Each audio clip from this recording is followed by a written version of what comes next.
This week's sponsor is Anchor.fm. In our experience as podcasters, Anchor is the easiest way to make a podcast. Anchor gives you everything you need in one place for free, which you can use right from your phone or computer. They have creation tools that allow you to record and edit your podcast so it sounds great, and they'll distribute your podcast for you so it can be heard everywhere: Spotify, Apple Podcasts, Google Podcasts, and many more. If you're interested in monetizing your podcast, Anchor sets you up with sponsors with no minimum listenership. What could be easier than that? Download the Anchor app or go to anchor.fm to get started.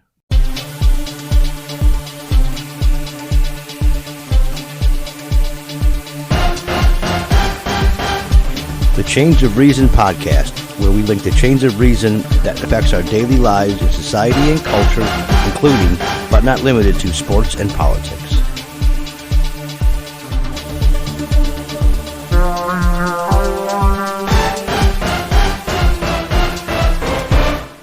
Welcome back to the Chains of Reason podcast. I'm your host, DJ Grand. I'm here with my brother, Jerry. Hello. And our trusty producer, Ryan. Welcome back, guys. Oh, it's great to be back, although the month off to more Neil was needed. But today's topic, we're going to be talking a little bit about football for this episode. Before we get into the hard topic, I want to talk about yesterday's Super Bowl. Did you enjoy yourself yesterday watching it, Ryan? Yeah, I think I did it as a normal, non-real fan of sports and stuff, and just waited for the commercials and talked through the game.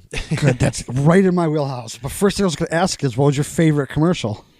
The Mountain Dew one is probably one of my favorites. So they're pretty good this year. There were a few that were okay. Yeah. How about you, Jerry? First one, NFL 100.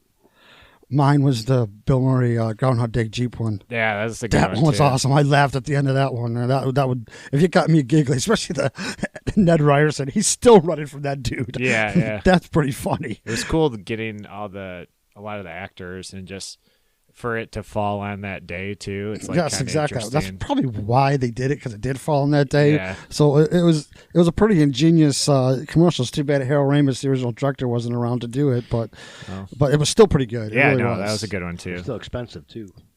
Oh, I'm sure it was, especially with Brian Doyle Murray. I mean, just about all the original actors, except for the woman, she wasn't there. But the important ones there, they got the the Gopher cameos. was there. The Gopher Groundhog, too. Sorry.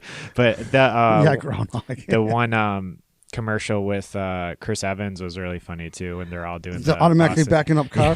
So the funny part snot- about that is, I snot remember the park. car. I don't remember the name of the company that did it. They were like making fun of the whole Boston accents. Yeah.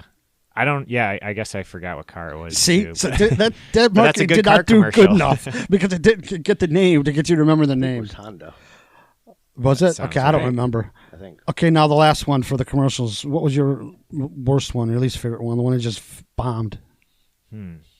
I have one in mind. Do Yeah, you do you too? Well, unfortunately, it's the one that he liked, the Mountain Dew one. That was bad. Brian Grant. Are you talking the Mountain Dew one with The Shining? Yeah, Yeah. The Shining. Yes, Yeah, that's what I yeah, thought. yeah. Okay, that one was okay. It wasn't that bad. It would have been better if they had Jack Nicholson. That's but, what I was thinking. But Bring back it was still good. I didn't mind it. I just thought it was cool, like seeing Bryan Cranston doing that role. It was yeah, kind of interesting. No, it wasn't that bad. But my worst one was that stupid Snickers one. Yeah, Where they dropped it that's in a the good hole. one. It I didn't get make that at any all. sense whatsoever to me. When do these come on after in the fourth quarter? When do they come on, the fourth quarter? I don't I didn't remember see when these. they I played didn't see that. them. It must have been in the third quarter. At 7 minutes, I turned the game off in the fourth quarter. No, it had to have been before that. They just talked about how all those previous Snickers commercials where you need a Snickers to be better.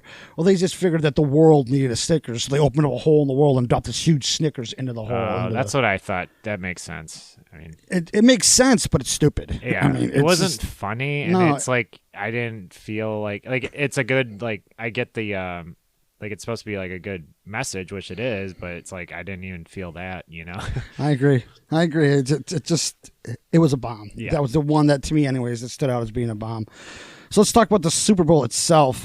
There were 4 plays during the Super Bowl, and I don't know, Ryan, if you paid attention to that, so you may Sorry. not be able to participate. Might as well But just shut off my mic right now. But I want to talk about those 4 plays, and then we can get on to the main topic. The first one would be in the big one. The tight end, George Kittle, is flagged for pass interference just before halftime. I know Jerry and I have a different opinion on this one. So it wasn't interference.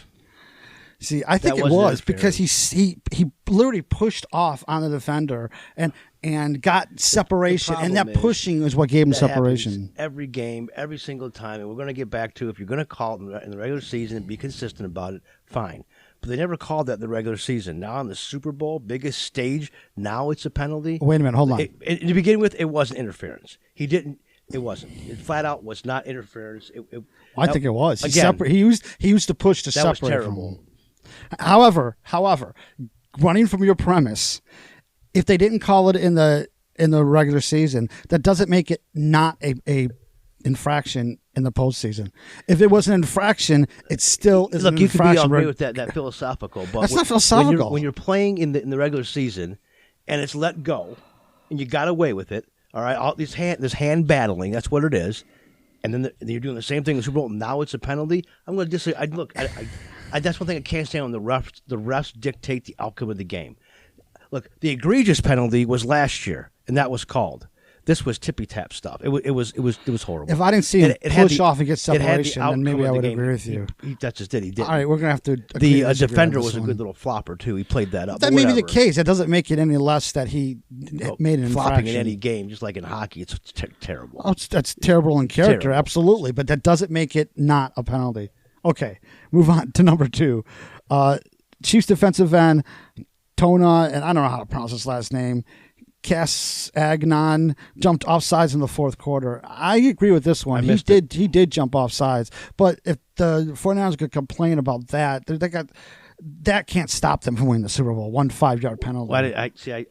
Well, he did. Defensive lineman jumped offsides. Defensive end. What? No, they didn't call it, but he was barely offsides. But still, doesn't matter. That's still the offensive line's fault because nowadays they just have to move, and it's a defensive penalty. It was like one right after another to where he jumped and they hiked the ball. I mean, it was like they really didn't have time to react. It was that quick. They have communication for that stuff. So the center doesn't hike the ball, and the linemen stand up. And it's a penalty. It's horse crap. Well, but it's still a penalty. This isn't one of the 4, but there was also right at the end of the game. There should have been a delay of game. The clock ran out, and they didn't call that either against San Francisco. So that 5 yards made up both ways. Here we go with the officiating. Yes. Okay, number 3. 49ers quarterback Jimmy Garoppolo appears to take a late hit. Remember when he got pushed out of bounds towards? No, he was in the field though. I don't think that was late hit at all. I think that was totally legitimate. He was in the field. That was just the frustration of San Francisco. That was a good hit. I totally agree. With you. I don't think they had anything to complain about. And the last one was the touchdown by Damian Williams. That was a touchdown. I agree with you there too. He got the ball across it broke the plane before he went out of bounds. Or if not before, simultaneously, he still broke the plane Yes, he broke the plane first touchdown. All right, so I guess that is the 4 that I wanted to talk about as far as the Super Bowl goes. Now we're gonna dive into ownership and how it can affect. Are there good owners and bad owners? That's the question. Is there good ownership and bad ownership? And then can the ownership affect the outcome of the franchise? And with an ownership, it's not the outcome of a game. It's the outcome of a season, the outcome of 10 years of football. We'll start off. I'll give you a good example. This is the hometown stuff. It's kind of hard to listen to the teams that play, obviously, out of town. But the Lions, Martha Ford, she's now the owner of the team. 2016, she fired the entire executive staff. GM, vice president, president of operations, but then demanded that they keep Jim Caldwell. Now, what does that do for the GM coming in? I think it cripples him. It cuts his wings. Him. Yeah. Because he can't. That isn't his guy, first of all. And she actually made that dictation because she loved Jim Caldwell. And for whatever reason, like him or not, he still didn't give him. He got into the playoffs, but it didn't work out too well. So now we fast forward it to this year. Last 2 years, Bob Quinn, Matt Patricia, they've been in charge, correct? It hasn't gone too well. Although one will say, at the beginning of the year, they look pretty good. And believe it or not, you know how the NFL has their current rankings, power rankings every week? And week 4, week 3, week 4, the Lions were 2-0-1. They were ranked 7th in the NFL as far as in the top 10. And then they played the Green Bay game, and they said they got screwed over, or NFL, the referee, here we go, referees again. One could say they did, but they should have won that game. So at the beginning of the year, they had a pretty good team. It just breaks didn't go their way. Okay, so now the season goes bad, and Martha Ford, everyone's talking about Quinn and Patricia. Do you fire them? Well, I wouldn't, but that's up to Well, the whole city wants them fired, both of them. But the problem with it is the reason I wouldn't want them fired is because you give them a 3-year contract, give them the 3 years. But and especially with the Lions, it takes longer than 3 years with to the turn 3 it years around. though. Quinn, the first head coach, he had no control. Yeah, that's So true. he's in there even for more 2 years. That's even more reason not to fire him. Well, okay, well, I agree, but Patricia really hasn't done good. For whatever reason, the defense has been just terrible, and he's a defensive coach. Now, I said when they hired that defensive coordinator, it was doom and gloom, but they fired him and they're looking for somebody else. But now, let's go back before that. Martha Ford comes out and says, we're going to honor your last year, your contract. You stay. However, if you don't go to the playoffs, you're out. Now, what did she just do now for the future of the Lions? Well, she made it. Everything's got to win now, so everything. Okay. The focus will be then for the season on this year and not the future anymore. Now we got the draft coming up. They have the 3rd pick in the draft, and people on the town are going apeshit about. Well, that was true. Tua Tagovailoa, I can't pronounce his name. The Alabama cornerback. They want him bad, but there's a problem with him. Do you know? Which quarterback are we talking about now? I can't pronounce his name. The Alabama, the lefty. Oh, his hip. His possible injury. Well, if it clears medical, let's just say the hip's not a problem. Forget the hip. Injury. Well, forget the hip. Forget it. It's good. It's golden. He never got hurt. That's not my point. The injury isn't the point. So what is the point? Is he going to come and play next year? Right away? Well, it depends. These guys' jobs are on the line. He's not playing. That's a future development. So they're not drafting him. This owner has just screwed up the organization by putting that ultimatum in there, because now these guys are not drafting for the future of the team. They're drafting for their jobs. Now, in any quarterback, any team, you have to develop. And right now, the Lions have a big question mark. Now, Stafford, the fans have been wrong about Matt Stafford. He is a good quarterback. For whatever reason, it hasn't worked out. You can blame the GM and the draft picks and all that. He had a couple good receivers, Herman Moore being one of them. And who was the other one?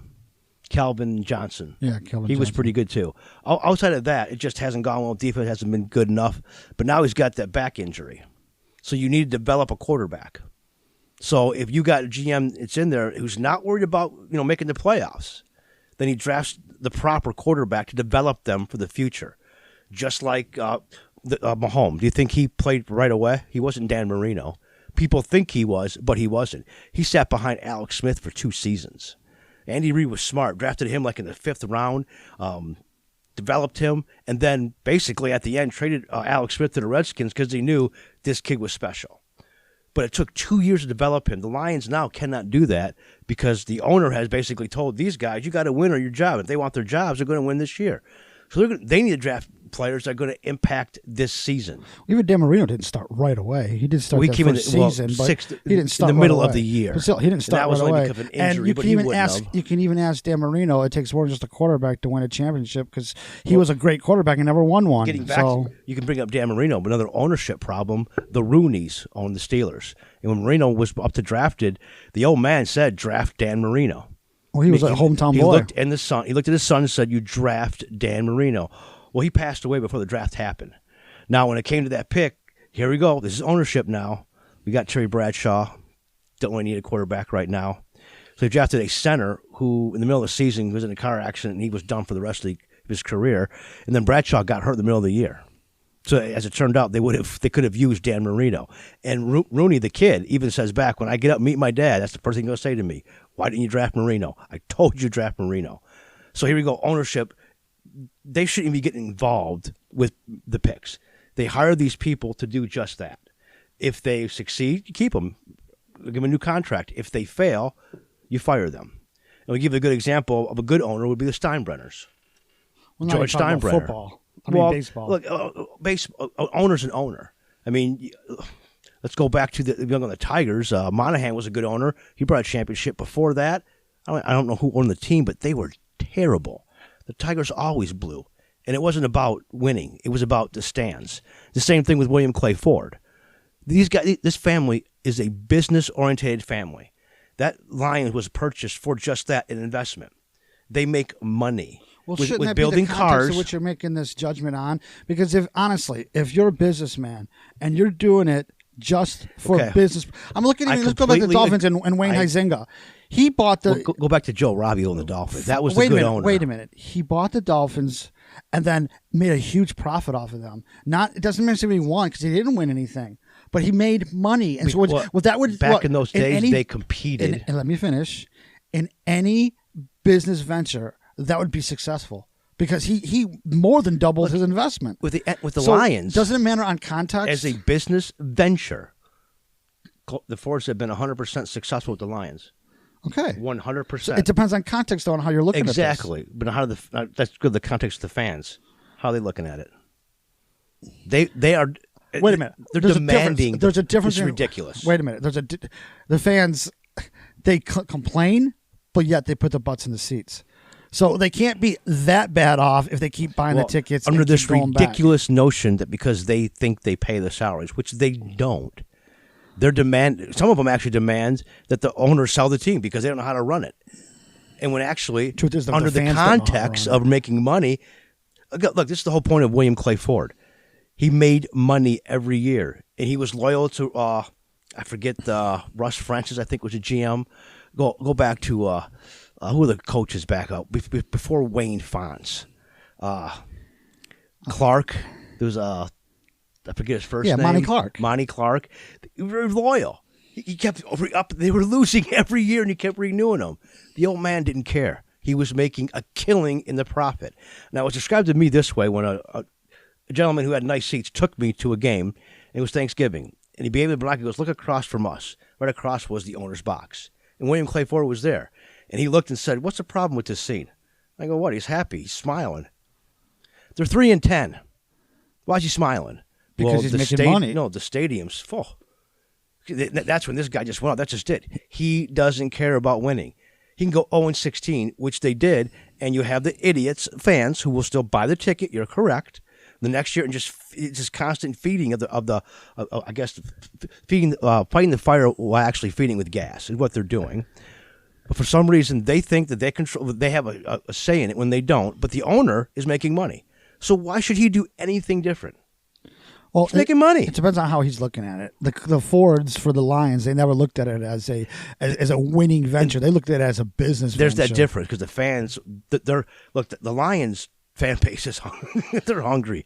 I mean, they've been left out as far as Super Bowls. It can go both ways though, because look at Jerry Jones.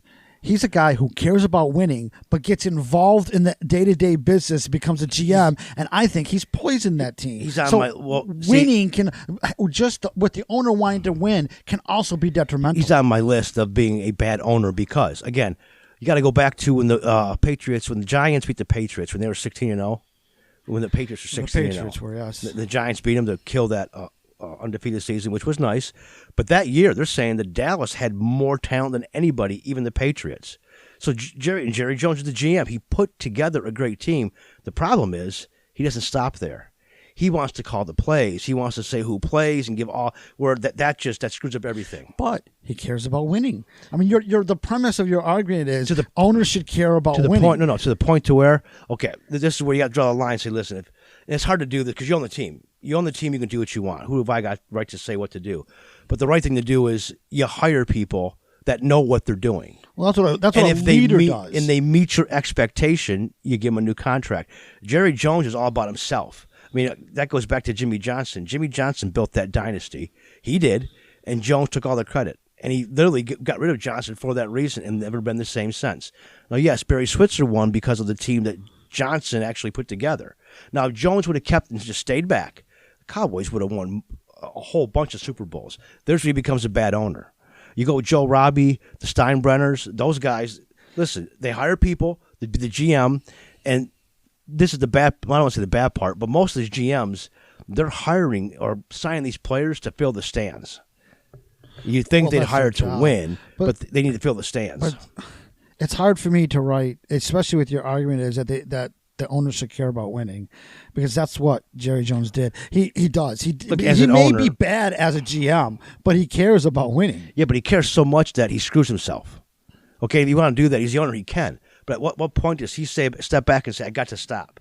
I mean, look, Jason Garrett, I think he's a good coach. I just think Jones wouldn't stay out of it. Well, isn't then the answer sort of like the middle ground for both the William Clay Ford or the Ford family and with Jerry Jones? Because if he backs off a little bit and they win, he still cares about winning and he's making money. The same could be said of what the Ford family. Again, this is opinion, okay? Because you can run the team how you want. It's your team. You bought them. Do what you want. But if I'm going to pick a franchise that does it right, it's going to be the Pittsburgh Steelers.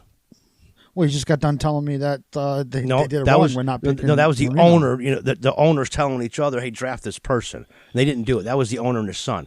No. I'll give you. How many coaches have they had in their history? Not that many. They had Chuck Noll, Rooney, Chuck right? Noll, Oh, Chuck no, Noll, that's right, Chuck Noll, and then Tomlin. They're Bill Cowher. Oh yeah, I forgot about him. He won a Super Bowl. Yes. And now Tomlin. Yeah, so three. What does that tell you? You want to use that same time it tells period. me they're consistent. How many coaches have the Lions had? Now, again, the Steelers basically say, we're going to hire you, and as long as you're meeting expectation. And Tomlin right now, currently, he's a great – look what he did this year with the team he had. He had nothing but injuries. Big Ben goes out, and he still made the playoffs. That was astounding. So he had a good year as a coach with nobody. They're going to upgrade his contract. He deserves it. I like that guy's attitude. The Steelers run it basically, listen, we hire GMs to draft the team, to hire the coach, and coach the team. They don't get involved whatsoever unless it's that you got that crazy Rooney rule, but that's more of the NFL and the executives. That's kind of a whole different subject. So I think they do it correctly. They hire the right people and let it happen. They don't win all the time, but they got 6 Super Bowls, one of the most successful. And you go to all the successful organizations, Robert Kraft, same thing. Now, he recently just screwed up because he got too involved, too emotional with Tom Brady. You know all about that, right? Well, didn't they just let go? He got rid of Garoppolo. Yeah. And I'm not too sure that was a bad or good thing. But he made it to the Super Bowl with the 49ers this year. So that was Brady's demand.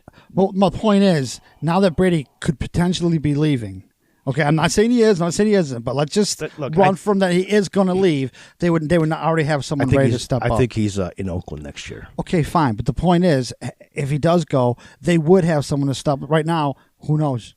It could go anyway. Now, on the roster's Hoyer, but yeah, you got the draft and who knows, who trades knows? and all that. They would have a solid choice if they didn't trade him away. They're screwed. Okay, and here's my point.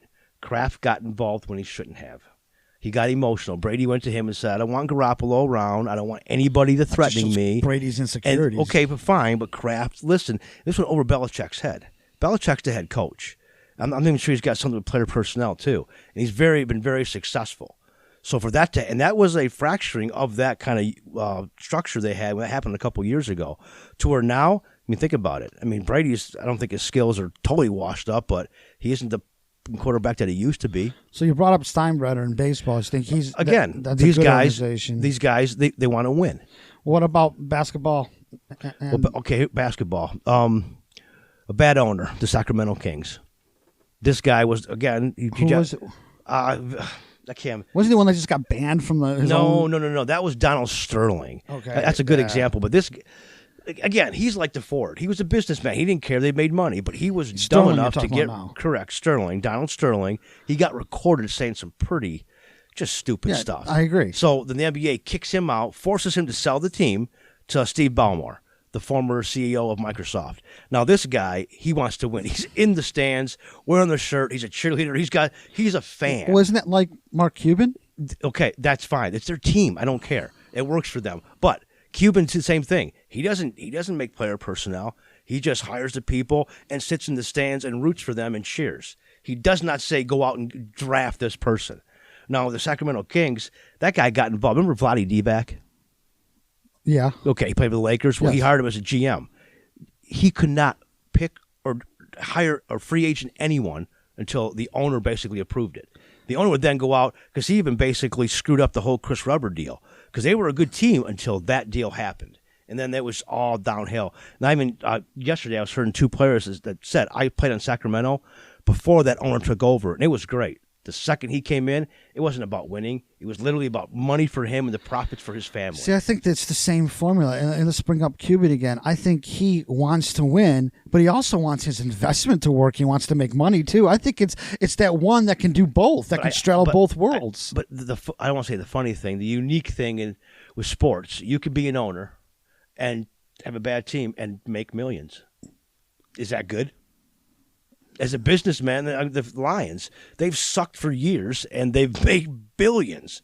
They're worth billions. So if you look at it from that point of view, they're great business people. Actually, it's not just sports, because you could have the greatest product in the world, literally the greatest product, and if you have a bad marketing scheme, you won't sell. Well, it will crash, and that has happened to many companies. They've had good products, and because they didn't market themselves well, they end up crashing. Can you have a bad product and have people come in the next day and buy it again? You know what? If your marketing seems good enough, I'll bet you can. But I'm not sure. I'm not sure you could stay with that product, because eventually the people would find out. Okay, the NFL has a hell of a marketing scheme. It's the Pet Rock. Huh? The Pet Rock. I'm going to give you a good example to where you get crap burgers every single day. You wouldn't go into McDonald's and buy one the next day, but the Detroit Lions fan, they get one every single year. McDonald's does sell crap burgers every single day. And okay. People do keep going back in there. That's a matter of your taste now. I'm talking literally, I can't swear. You don't want me to swear. They give a crap product. They lose 0-16. And they made millions. No, I understand what you're saying. So, from that point of view, as an owner, you have a point. If I were to buy the Lions, that'd be the greatest investment ever, because I can sit back and these idiots will keep buying tickets no matter what. See, we're crossing different things, because one, we're talking about an owner who either cares too much about business or cares too much about being a fan. Okay, or we're talking about fans. It's a fine line. It's tough. It is. It's tough. It absolutely is. And this is where, as an owner, you don't own the team. That's why I don't like it when people say, I pay the salary. No, you don't. The owner does. You've got no say. Either come buy your ticket, shut up, enjoy the product, or don't buy the ticket. I don't care. And as sports ownership, you can say, I don't care. While you don't like McDonald's, normally McDonald's can't say, I don't care. They got to give a decent product out, or they're going to go out of business. Once again, that's subjective, because I don't think they give a decent product. Yeah, correct, but other people, really don't. But other people like their food. All right, to where some you do not. Just like I guess it's the same thing with the Lions. Although, have you ever smelled an Egg McMuffin? I mean, it's just horrible. Again, I'm sorry, but people find it's the same thing, I guess, because people find the Lions' results are horrible, but they keep going back and buying it. So you don't buy the McDonald's stuff, but there are other people that like it. See, because once again, now we're just going into loyalty. Because the question is, are you loyal to your team even if they suck? I mean, does tradition matter to you? So you keep rooting, There are some people that demand you root for the Lions because you live here. Well, not only that, some people pass it down to their kids and then their kids, and it's a generational thing. So we're going beyond. So whether as an it's a owner, good I laugh product at or that. not. I laugh at that and say, just keep giving me your money. A owner will see that, at least a business savvy owner, a businessman, and capitalize on that and make money. Well, see, and that's what the fans got to realize. This whole sports, NFL, Major League Baseball, basketball, NHL, it's all profit. Oh, absolutely. It isn't about the fan. Yeah, it's entertainment. I totally agree with that. But I'm going to go back to the Roman days with the lions and the gladiators and stuff, and the emperors just laughing at the people for coming there and taking their minds off what was really going on. That's the government, and I agree with you there. That's a whole different podcast. Correct. But what the final answer or question is, what's the solution? Look, what do you? The fans got to basically. This is going to be hard to do, but if you truly want the owner to change, stop going. I guarantee you, one time, this will never happen. And here's why it won't happen. I tried telling somebody who was just a Lions fan and admitted they're horrible, and she cried because they lost. But she still wanted to go just for the experience. So you can't get that time when no one shows up, because I guarantee you went one Sunday in Detroit where nobody showed up, they're selling that team. I don't know. Would you continue to go see a band if the band sucked and you still pay money if you're loyal to that band? Here we go. I mean, well, the Rolling Stones make money and do the same thing with McDonald's. That's a good point. The Beatles make money. They keep going back to that stuff. Here's your expertise, Ryan. What if an anime that you loved and then starts sucking? Would you still continue watching it? Sometimes, yeah. Yeah, see? So it's... Because you just want to get over, maybe it's like just that season, maybe it's just that thing. Yeah, see, it's always the future. That's what these fans are thinking. Maybe next year we'll win the championship. Maybe next year that's My Hero Academia will turn out to be good. You got that owner / creator just... Yeah, you never know. But again, if the owner, it's their right, it's their team. They can do what they want. I see no problem with the Fords because they're great business people. And why should they care? They keep filling up every single year. They're making millions. Why should, as far as the Fords, don't change a thing. Now, Martha doing all this stuff, just shut your mouth. I mean, if you know what you're doing, I don't think Jerry Jones does. If you're actually Mario Lemieux, he actually knows the game. But that's rare. I know. But the point is, if you're like that, if you are that rare, then you should stick your nose in it. Michael Jordan. Yes. Jerry Richardson. There's certain few that can do that, but the rest should allow the professionals to do it. That's what a leader does. They hire the people that can do it, and then they let them do their job. Derek Jeter. I mean, he's not doing so well in Florida right now. Yeah, that could be the team. No, very few teams do well in Miami. Well, no, I mean, it's just they don't like baseball down. Yeah, that's the point. I know. He went from being a player now to an owner. The only thing he cares about is making his money, his investment. End of story. Period. If he's not making that money back, he's going to sell that, or his part of the team, he will sell. See, I think he bought the wrong team, but once again is a different issue. I think. You can always move them. Those are the few. My point is, those are the few, the Mario Lemieux, that can actually do something like that. And Mario doesn't. Mario hires the right people and lets them do it. He doesn't interfere at all, other than giving a pep talk. I give him credit for, I give him credit for that. But the point is, those are the few that could do it. The rest, you got to be that combination, that hybrid, that you care about winning, but you also want to make money. Because either way, if you don't make money, you're not going to have the franchise for very long. And if you don't win, you're not going to have the fans for very long. Really? Well, the Lions haven't won ever, and for these the fans most part, are still. you'll always keep the loyal ones, and that's loyalty. We're going to a different issue. So, in conclusion, I think the owners, they have every right to make their profit and make their money and care about just that. The fans got to deal with it, either change a different team or just know full well that they're just paying the money for. They're going to get lucky if they're going to win, because it's not about winning; it's about making money. Eating that crappy McDonald's burger. Correct, okay. and enjoy it. Well, if you want to get in touch with us, go to our website at chainsofreasonpodcast.com. You can get all of our social media stuff there and leave a message for us there. So to end this, I'll say what our catchphrase: how can anyone be enlightened when the truth is so poorly lit?